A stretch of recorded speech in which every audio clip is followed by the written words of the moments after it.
வணக்கம்.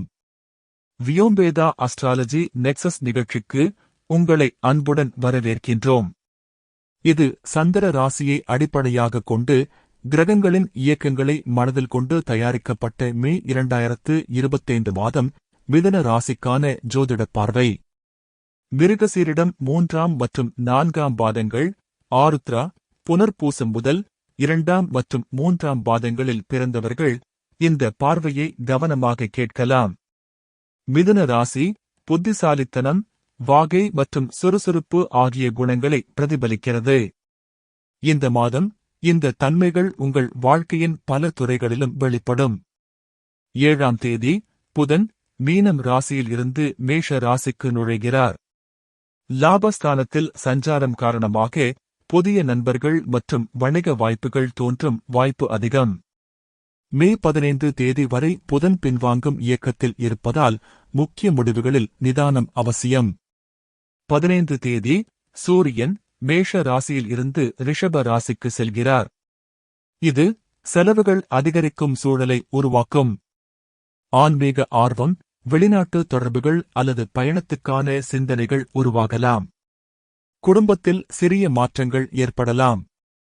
14 தேதி குரு ரிஷப ராசியில் இருந்து மிதுன ராசிக்கு பெயர்ச்சியடைகிறார். இந்த பெயர்ச்சி தொழிலில் முன்னேற்றம் மற்றும் நிதிநிலை மேம்பாட்டை கொண்டு வரும்.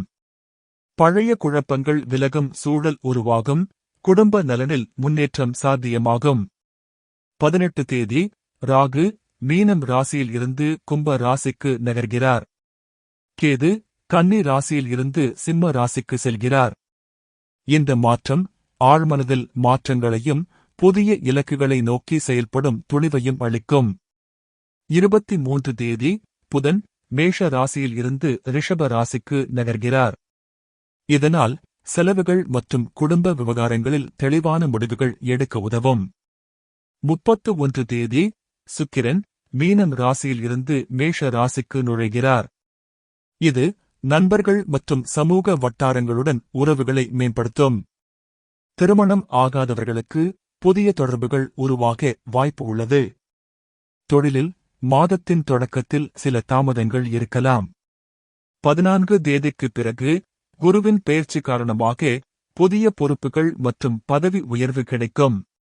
வணிகத்தில் இருப்பவர்கள் புதிய கூட்டாளிகள் மூலம் வளர்ச்சி காணலாம். நிதி நிலையில் வருமானம் அதிகரிக்கும். மே 20 தேதி பிறகு நிலுவைத் தொகை அல்லது முதலீட்டு லாபம் கிடைக்கும். உறவுகளில் குடும்ப உறுப்பினர்களுடன் கருத்து வேறுபாடுகள் ஏற்படலாம். பொறுமையாக நடந்து கொண்டால் நல்லிணக்கம் மீண்டும் நிலைபெறும். ஆரோக்கியத்தில் கண் பிரச்சினைகள், மன அழுத்தம் மற்றும் ஜீரண சிரமங்கள் ஏற்படலாம். யோகா, தியானம் மற்றும் சீரான உணவு முக்கியம். சிறிய உடல் குறைபாடுகளையும் புறக்கணிக்காமல் கவனியுங்கள். ஆன்மீக ஆதரவுக்காக விஷ்ணு அல்லது துர்க்கை வழிபாடு நல்லது. ஓம் நமோ நாராயணாய மந்திரம் தினமும் 108 முறை ஜபிக்கலாம். புதன்கிழமைகளில் பச்சை காய்கறிகள் தானம் செய்வதும் வெள்ளிக்கிழமைகளில் வெள்ளை நிற உடைகள் அணிவதும் மன அமைதிக்கு உதவும். 12 தேதி பூர்ணமி. விஷ்ணு கோவிலில் பிரார்த்தனை செய்தால் மனதில் தெளிவு கிடைக்கும். 26 தேதி அமாவாசை. தர்ப்பணம் செய்வது, பித்ரு தர்ப்பணம் அல்லது தண்ணீர் விடும் வழிபாடு பூர்வீகர்களுக்கு நன்மை தரும். 2, 8, 13, 20, 23, 29 ஆகிய தேதிகள் புதிய தொடக்கங்களுக்கு ஏற்றவை. 6, 11, 16, 25 ஆகிய தேதிகளில் முக்கிய முடிவுகளை தவிர்க்கலாம்.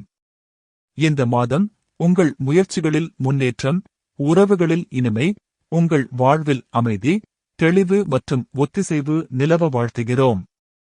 இந்த மாத கிரக இயக்கங்களை நம்பிக்கையுடன், மனதில் உறுதியுடன் அணுகினால் நல்ல பலன்கள் உங்களை நோக்கி வரும்.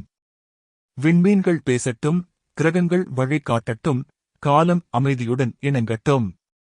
வியோம்பேதா அஸ்ட்ராலஜி நெக்சஸ் நிகழ்ச்சியில் இணைந்ததற்கு நன்றி.